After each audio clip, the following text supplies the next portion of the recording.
Good afternoon. My name is Eric Mucklow from the headquarters of the U.S. Army Corps of Engineers in Washington, D.C. This is a continuation of our Engineering and Construction webinar series.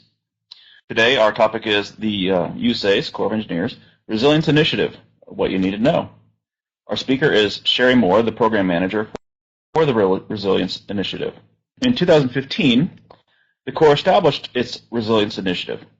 This webinar will provide an overview of what having a resilience initiative means to us, and, with all the types of resilience out there, what do we mean by resilience? Our presenter, Sheri Moore, is the Program Manager for the USACE Resilience Initiative, but prior to that, she was an Executive Officer of two prior Chiefs of Engineers at Headquarters USACE.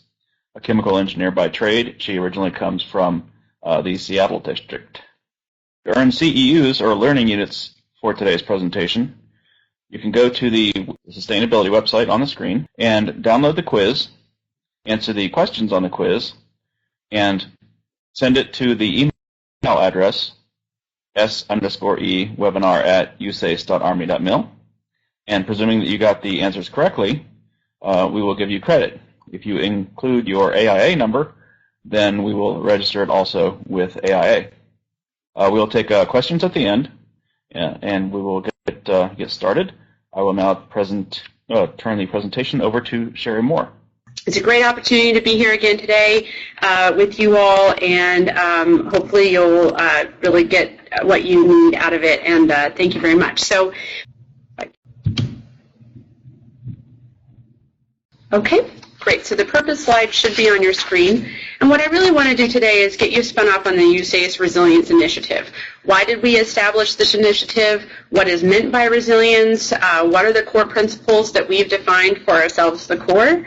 The initiatives, objectives, and strategies. And then what can you expect in the near term? And I also want to be able to answer any of your questions and, of course, receive some feedback based on what you may already know about resilience. Maybe this is brand new to you. Maybe you've been keeping up with the information and want to provide some feedback to me and the other members of the team who are on the call. So I welcome that at the end as well. That's what I would like to achieve today. And I'm not going to spend too much time on the outline. It's really for later purposes. One of the important things to talk about when we talk about resilience is to really make it clear that we're not talking about something that is brand new, either to the Corps of Engineers or to our country or internationally. I mean, we wouldn't be around for 240 years of service to the nation as the Corps of Engineers or many of our communities who are focusing on resilience now if they weren't already resilient to some level. So we really want to make it clear that we're not drawing a bright line and saying, now that we have this resilience initiative, now we're going to start being resilient. We've always been providing resilience to the nation. It's really important to frame the initiative in that way and give credit to the work that we've done, and that these are just a few highlights that we like to talk about, particularly the Mississippi River and tributary system.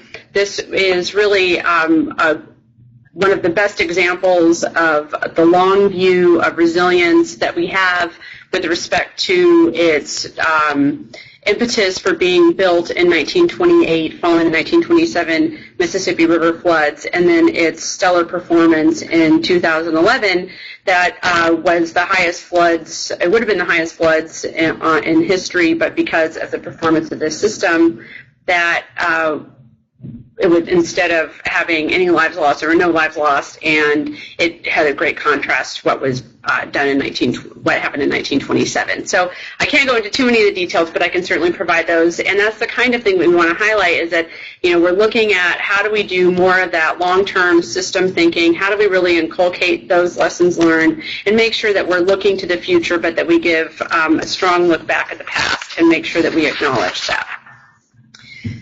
But why resilience, why now? So why did this term come up? What is happening? And when I say why resilience right now, I'm really looking at not just within the Corps of Engineers, but nationally and internationally. Why are people talking about resilience?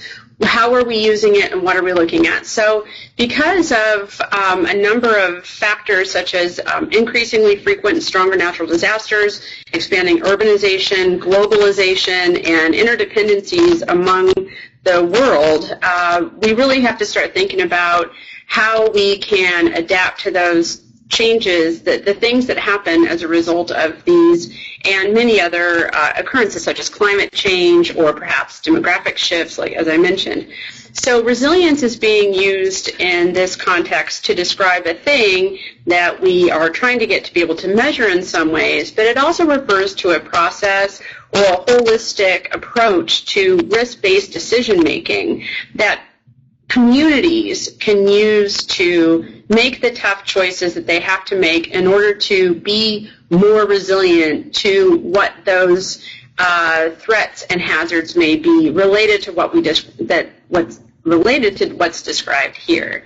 So resilience is the concept that we're using to describe that approach, and there are many different organizations that are looking at frameworks and tools to help communities make those kinds of decisions. And in this presentation, I'm not going to have time to go into a lot of detail on the frameworks, but I'm certainly willing to share the information, and more information will be coming out on those as they develop. But really, when we talk about resilience, we're also looking at the shift to resilience thinking, and what that is leading to is a reduced resource impacts and downtime through reducing the initial damage and increasing those recovery times through some of the approaches that are outlined here, being more proactive versus reactive, looking at things that will sustain the impact rather than just allowing it to be sacrificial and rebuilding after the fact,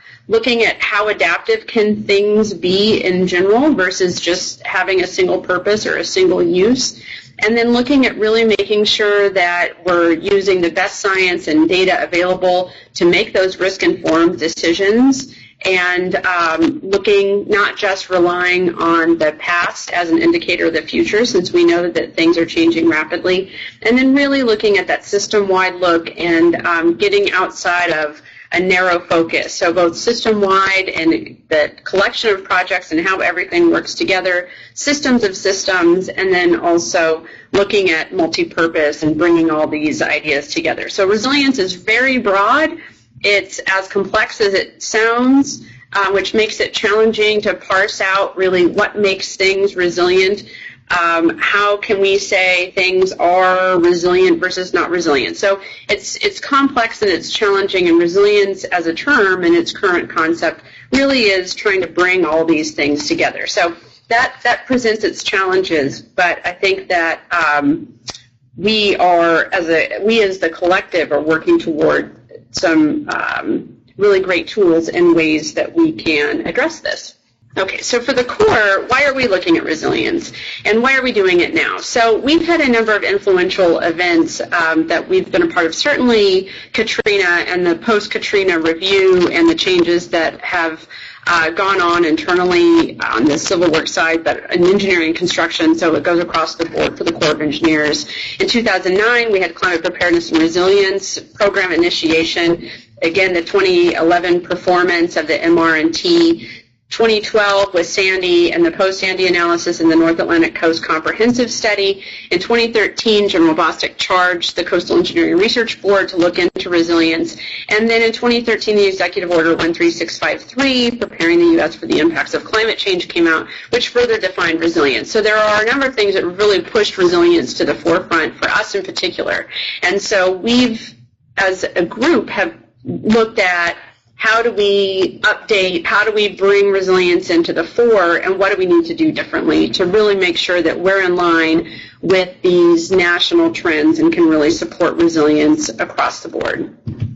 So further context with respect to the national perspective on this, and one of the things that I want to emphasize about resilience is that it's constantly talked about in various forums, whether that's through academia, industry, our federal partners, in the executive office, and at the local level, is that that resilience for us as a nation is both top-down and bottom-up. So there's a lot that the federal government can do to enable and support the activities, but really it comes down to what happens at the local level, at the point of need. So I do want, since we're a federal agency, I want to make sure that I emphasize those guidance, the federal guidance that impacts what we do and helps shapes the way ahead for us. And that's what this slide does. So we talked about the national level guidance. We've got several executive orders here. I've mentioned the preparing the U.S. for the impacts of climate change. We have planning for federal sustainability, improving infrastructure, cybersecurity, a number of these, the presidential policy directives, and then the DOD also. So there's a lot of context for us on embracing resilience, being prepared to address resilience through many different means. And what I also want to emphasize with this slide is that it's really clear here that these national level guidance that I've referenced cover all hazards. It's not just looking at floods or water-related challenges. And it's not just with respect to climate change, although that's a major emphasis. It really has to do with all changes.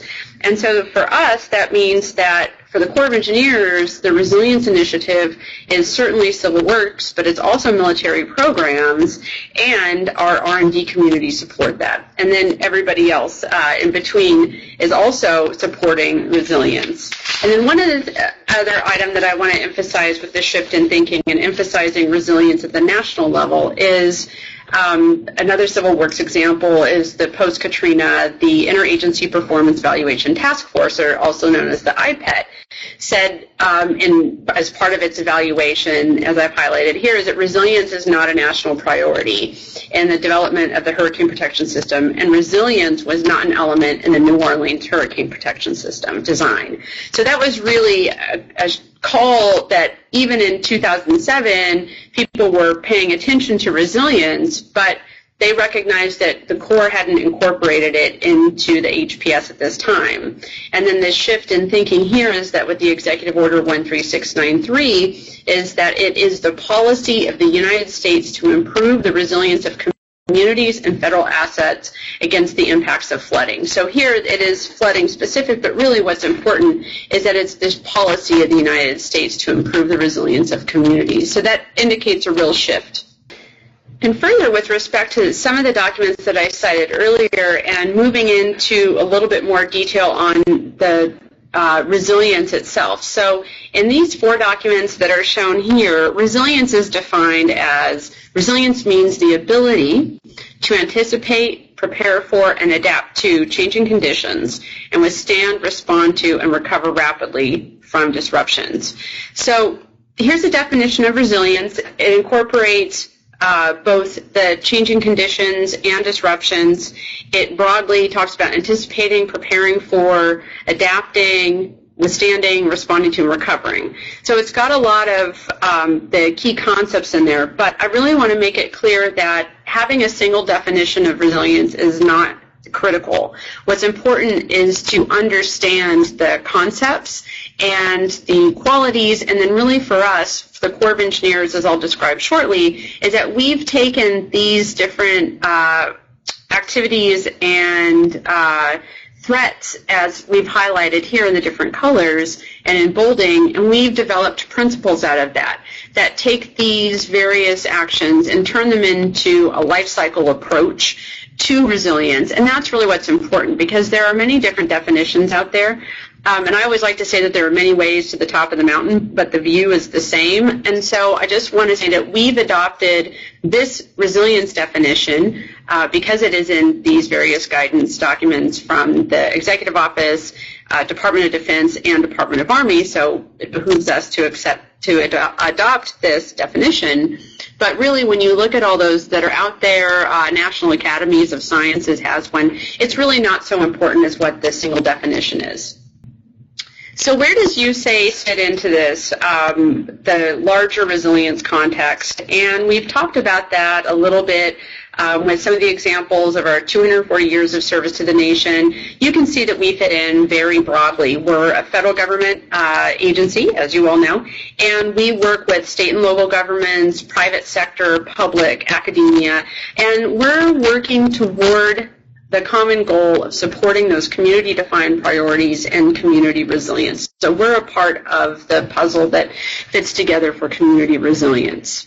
And then we can flip the question and say, where does resilience fit into the Corps of Engineers? And what I've shown here, that was a little bit in the background of the previous slide, is the USACE campaign plan. Resilience is throughout the campaign plan. So if it's something is, for us as an initiative, it's very important that we are reflected in our value documents. What are those things that the organization values? And so I just want to emphasize that resilience comes up in a number of places in the campaign plan. We are supporting we're inherent to the process here on the bottom left for the military program strategic plan.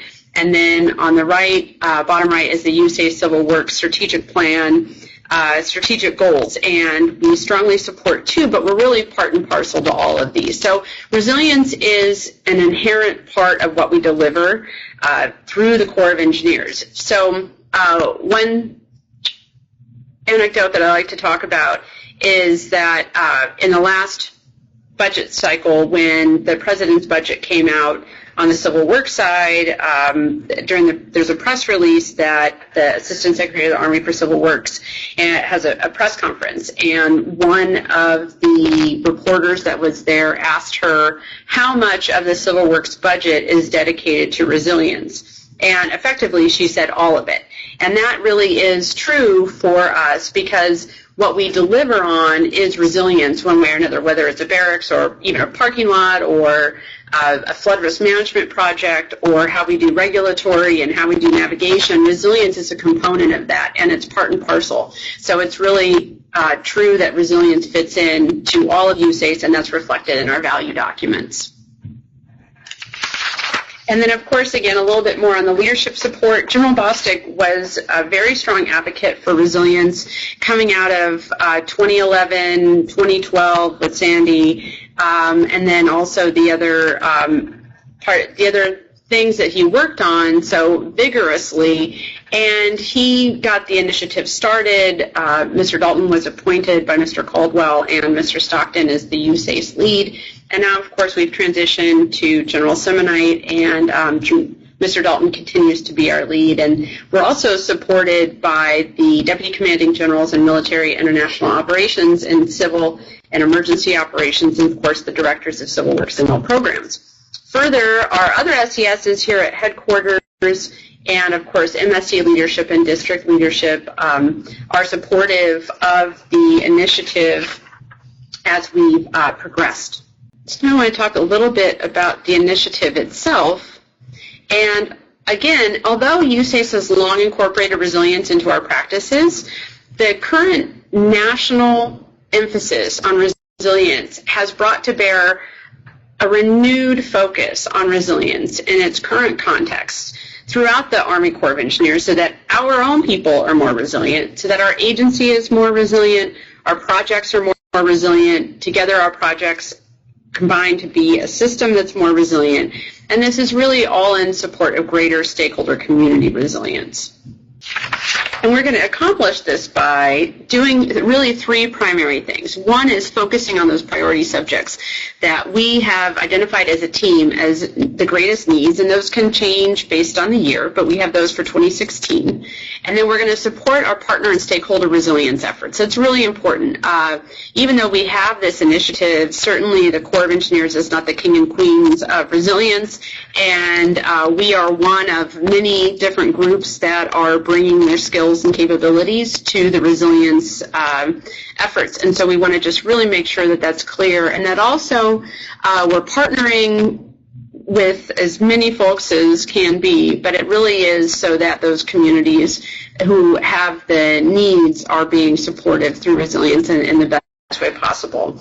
And for us, that means inculcating resilience best practices and lessons learned to improve our delivery of resilience. We really have to establish our initiative to find out how we could further instill resilience practices and better engage communities to reach their own resilience goals. Again, kind of coming back to where resilience fits into USACE, I described earlier how it fits into the campaign plan, the military program strategic goal, and the civil works strategic goal. And as an outcome of of those objectives in those primary documents, and then the work that we've done on the team, the work that we've done with leadership, what we did was bring those together into what we call the Resilience Initiative Roadmap.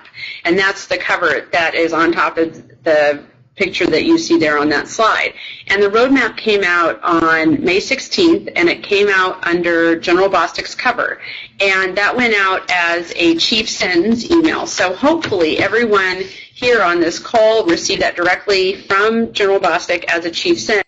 And to me, that was really an exciting way to get this document out to the organization at large at once. I really appreciated General Bostic doing that and sending it to everyone, because it felt very democratized and egalitarian, where everybody got it at once, and then we're all aware of where we are at with respect to resilience. Because I think my perception is, from feedback with others, is that people had been hearing about this idea of resilience here and there, but there wasn't really anything that had gone out consistently from the initiative itself or through other channels. We had released a draft memorandum, draft roadmap back in April of 2015 when the initiative kicked off, but it did not go very far very fast, and then it got really quiet after that. So I was really happy that the roadmap went out and that General Bostic was able to send it before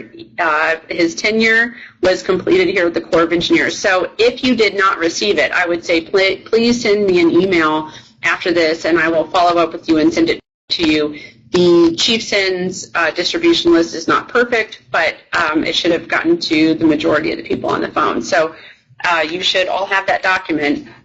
And it really does lay out the way ahead for us in the initiative and for the Corps for the next year at least, and possibly longer, depending on what we need, what else we need to do. So leading up to the release of the roadmap, I just want to go back briefly in time with respect to the initiative. Here we go. So just a quick look at the timeline here is General Bostic in September of 2013 charged the Coastal Engineering Research Board to look at resilience. In October of 2014, there were a number of factors that or a number of subjects, rather, that General Bostic had been hearing about. He was asked to speak on a panel with the Assistant Secretary of the Army for Installations, Energy, and the Environment, and was asked to present on resilience, and he got one set of information about resilience, and then the SERB had a different approach to resilience, and climate preparedness and resilience had a different perspective on resilience. Watershed-informed budgeting had a different take on resilience. And so he noticed that all of these things were coming up within the Corps organically, but it was 1,000 flowers blooming, and we needed to come around to a single focus and get our organization working in the same direction toward what we need to do for resilience. So at that point, that's when Mr. Dalton was appointed the lead. He tried to get that going through folks who were already doing other work, and it was hard to do as another duty, and so we stood up the initiative, and I became the first program manager back in February and March of 2015. Since then, the team has been going along. There's been a lot of activities.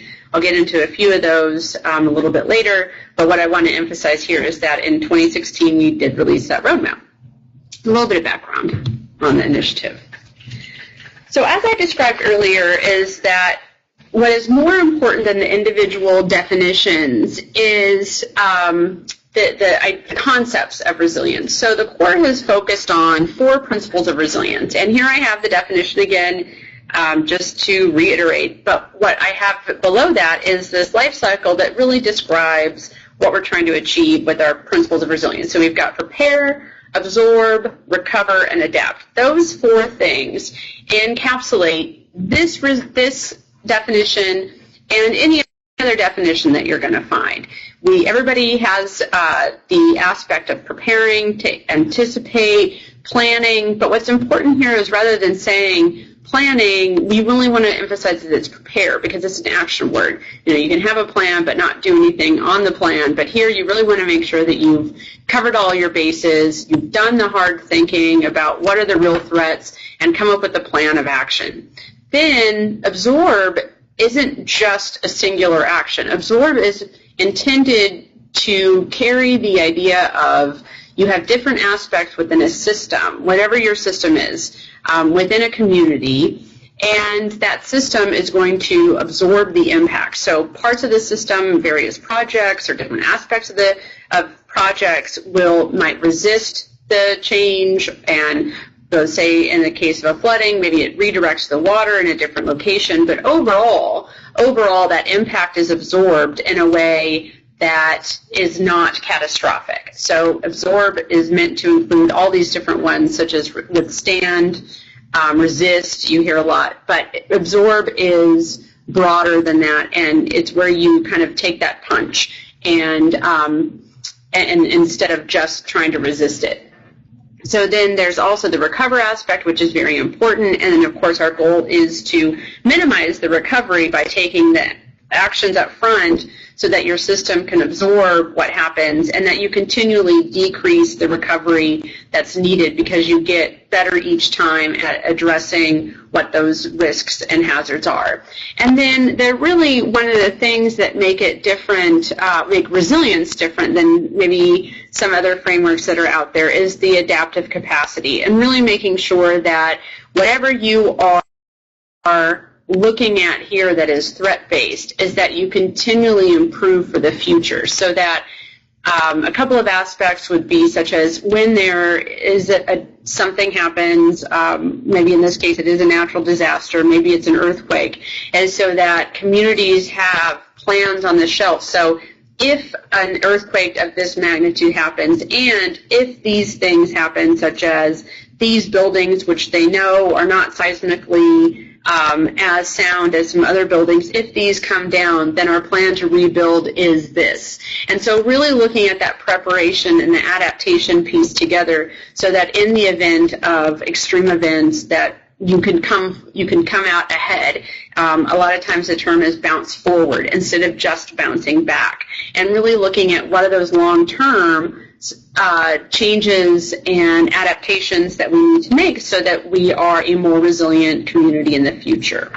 So those are the core principles of resilience. And one of the things that's also important to reflect upon when we talk about resilience, and I've touched upon this a little bit, is the idea of the spheres or levels of resilience. So again, resilience is both something that we're trying to get to the point where we could really measure it to say, this system is resilient to this degree based on this, being able to respond to a certain level and being able to really quantify resilience. But it's also a process of looking at these threats and doing all of those activities that I just described.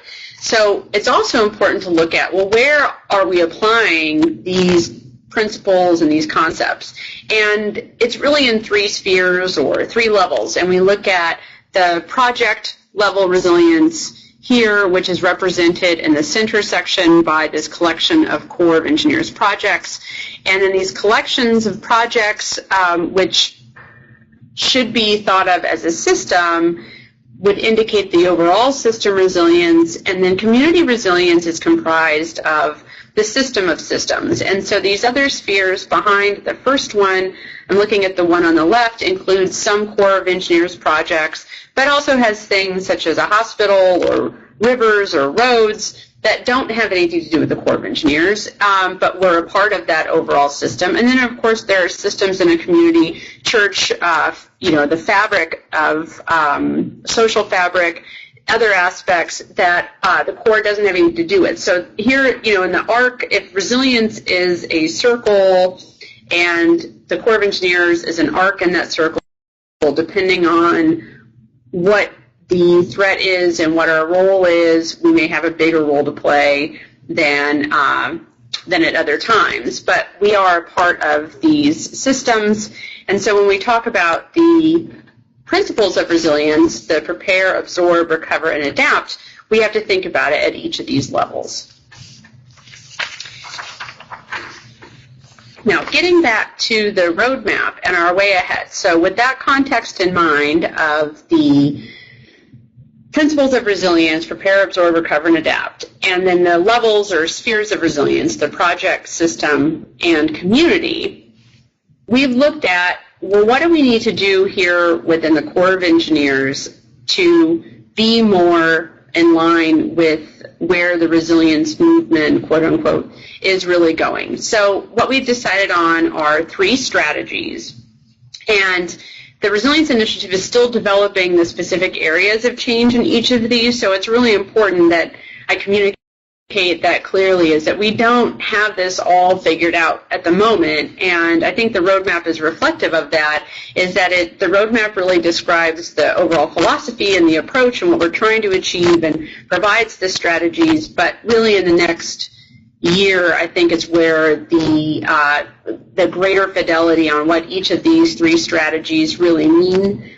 and what changes will come out of application of the strategies will really take definition. But at this point, it's really an awareness for you all as we seek to have better understanding in these 3 areas. So the first strategy is our own look at ourselves. This is our belly button look to evolve our own standards and criteria. You know, what are those policy and guidance that we can shape to require that risk-informed design and integrate those across the disciplines for the appropriate level of resilience applied for our projects in consideration of all the aspects that are going on and really doing that innovative look. And then we also need to account for greater uncertainty and non-stationarity and embracing the unknown, as we are well aware that uncertainty is a given, and resilience, one of the strengths of resilience is that it accounts for that give in the system. And so we have to come up with ways to articulate how our project engineers and our project managers and all the team members can have a better understanding of uncertainty and accept the uncertainty and figure out how to account for it. So that's what we're doing with strategy 1, is to evolve our standards and criteria. And then strategy 2 is to really improve the support to community resilience. And we need to identify internally how each mission area, and I really mean each mission area within USACE, can best support community resilience. So in some of our mission areas, we're very aware and very connected to our stakeholders with respect to resilience. But in other ones, I think that we could do a little bit more of an exploration and start to look at how we can better engage communities. How can we make it a better practice? I think there are probably districts that have stronger relationships with their communities maybe than others, or PMs, or, you know, it does get to be very specific. So how can we across the board raise the bar on that, and how can we raise the bar on working collaboratively with our federal, state, regional, community, and other partnerships, academia, and industry? So those are our first 2 strategies. And then the third strategy is really taking a look at those key areas that we need to improve in the nearer term. So this is not an exclusive list. If something that you're working on doesn't fall into these focus areas, it doesn't mean that it's not a part of the Resilience Initiative. It certainly is, because the Resilience Initiative applies to all of the Corps of Engineers. But what we are emphasizing with this list of 9 is to say, okay, we've really seen that this is something that in the outset of the Resilience Initiative, we need to bring our resources to bear on these 9 things to get them moving along. And as I walk through them, you'll see that they are actually quite large topics that take a lot of work. So these could be focus areas for this year, maybe into next year, and a little bit longer too, so that we can really get to where we need to be with these. I'll run through the 9 real quickly here. The first one is a catalog of USACE resilience efforts or activities, and we have a draft of this one from last year. So when I first came on board, one of my first duties was to come up with basically a common operating picture of resilience for the Corps of Engineers. And what we did with the team is to assemble what we've called a catalog of USACE resilience efforts or activities, and we have an internal document that is available.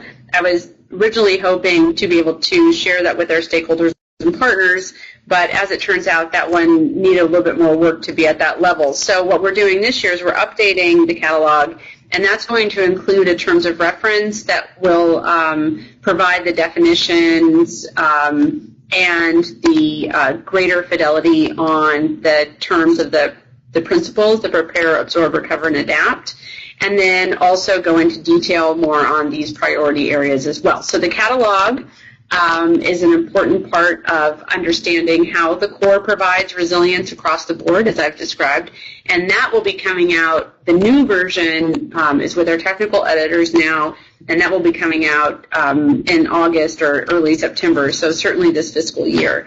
And once that's available, I'll make sure that Eric gets it. Of course, he's on the team, so he's a contributor, so he'll know when it's out, but we'll just make sure that you all have access to that one. And then our intent there is to be able to share that more broadly this year. So I wanted to put in a plug for our catalog. The other ones is provide non-structural assistance to community, to support community resilience. That's really important. There's a great emphasis for the Corps to provide other alternatives and take a look at non-structural solutions, especially as communities are strapped, looking at those less expensive non-structural options to help them build resilience to a number of hazards, and so we're committed to doing that. We also, as the Corps wants to be a part of and engaged in both the understanding but also the identification and the development of tools to assess resilience at the various levels as we've described, whether that's the community level, the system level, the project level, a component level. How do we know when we're more resilient? These kinds of questions are really on the minds of those who are working in the resilience arena, and the Corps needs to continue to be a part of that. We also need to develop and articulate the resilience considerations for military installations, so that's a very broad one. We are also already have, strong, highly engaged in develop resilience considerations in coastal areas, for example, with the North Atlantic Coast Comprehensive Study. We've done a lot with that, and we're going to continue to do that. That's a focus area. And then we also have resilience considerations for inland areas, and that should say subject to flooding, because we want to emphasize that we need to consider the riverine as well. And then a little bit more, again, kind of looking at what we can do is looking at resilience in the Civil Works planning process. How do we incorporate resilience into the Civil Works Review Board, looking at where we are currently with some of those projects that are coming up for review, and then all the way out to the feasibility cost share agreement. How do we start incorporating resilience from the beginning and even now at the end for some of those? Certainly we want to support drought contingency efforts, and then Mr. Dalton is also the lead of the Civil Works Sustainability Initiative, and so for us it's an imperative that we develop these two initiatives together. So those are our 9 focus areas. So just want to emphasize again that in this roadmap we have 3 strategies. In really sort of reverse order is that we've got our internal look, so strategy 1 is evolve our standards and criteria, 2 is support community resilience, and then 3, focus on our priority areas. So we have 3 strategies. What I want to talk about now is just shift a little bit to say, there's quite a bit that we're already doing in the resilience field, and so I just want to highlight some of those that you may be familiar with or you may not be familiar with. This is each of these groups that I have here on the slide. These will all be explained in greater detail in that catalog that I mentioned, the catalog of USACE resilience efforts. But these are just some of the ones that are maybe the most familiar, or you can see here, ones that you would expect. The climate preparedness and resilience community of practice is certainly a resilience effort, but there are many others, and some that may not be as directly as you would expect. I did have the tribal liaison on here, so that's, and I kind of changed these around, but there's a lot that we do. And in some respects, you could say, well, what isn't on this list? And that's really the point, is that the core, everything we do is resilience related. And accordingly, for the Resilience Initiative, we have a very large policy or program or project delivery team. It's a PDT, but the definition of what P stands for changes based on the context because we have such a large team. We have all these different organizations represented here. So we have all the offices at headquarters that are on here, levels of the organization. We've got headquarters, MSCs are represented, sub-communities of practice, centers of expertise, ad hoc members such as members from the non-structural flood-proofing committee, other organizations, and then all of our civil works groups. And then I just add this down here is that team members are continually added as people come up online and say, oh, I do this special program and I would like to be a part of the Resilience Initiative, and I get them involved. Right now I have 80 team members, and it's important to do so. It is a large team, which is sort of unusually large, but I think it's important because of the breadth of Corps of Engineers' resilience efforts. And also, I can provide a team listing if that would be useful. Eric, at some point, too, we can provide that to folks, and then you can find out who in your organization is on the PDT. But of course, as always, the Corps is not the only players in resilience. We also have an extended network, and these are just some examples. Sorry, I got to pick up the pace just a little bit here since I'm getting close to time. This is just a quick little glance at some of the things that we've accomplished in a little bit more detail than the other timeline. We've started doing, we started doing some of the guidance updates that reflect resilience and what we're trying to achieve as described in the roadmap, but really that will start happening more rapidly and with greater definition in the year to come.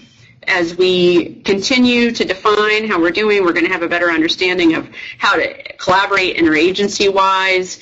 We'll have more case studies to describe and to learn those lessons from, and then we'll continue to do the training and help affect some of the change that we're trying to get to. And then the other thing that I like to emphasize on this program is that this is not meant to go, the Resilience Initiative is not meant to be an add-on, something else we're doing, or its own stovepipe or community of practice.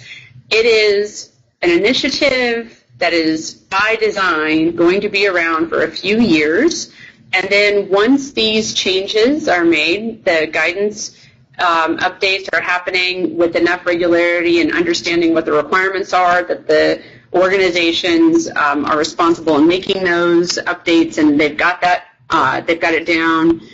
We've got the collaboration piece. We know what we're supposed to be doing in each of our different mission areas with respect to enhancing resilience. Then this initiative goes away. And I think that's really important. It's not going to be another stovepipe or another aspect that we're going to staff a resilience office. And it's really important to keep that in mind because resilience is inherent to what we do. So we're in a bit of a fact-finding, method finding, and then finding a new way ahead that takes what we're doing and just puts us in a better position to meet those needs as our stakeholders need us to for the future. And once we are on the road well enough on that, then this initiative can start dialing back and have a sunset. So that I am the captain of my own obsolescence, and I'm happy about that because I know that these initiatives and such can take on a life of their own. And Mr. Dalton and I subscribe to his thinking that we really want to make sure that this has an end date that makes sense for the organization.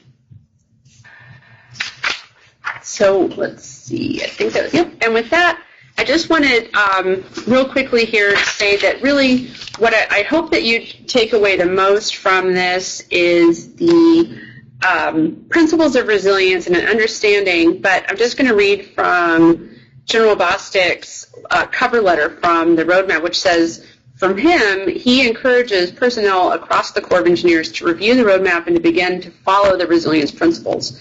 Over the coming months, the Resilience Initiative team will provide more direction and guidance on specific actions.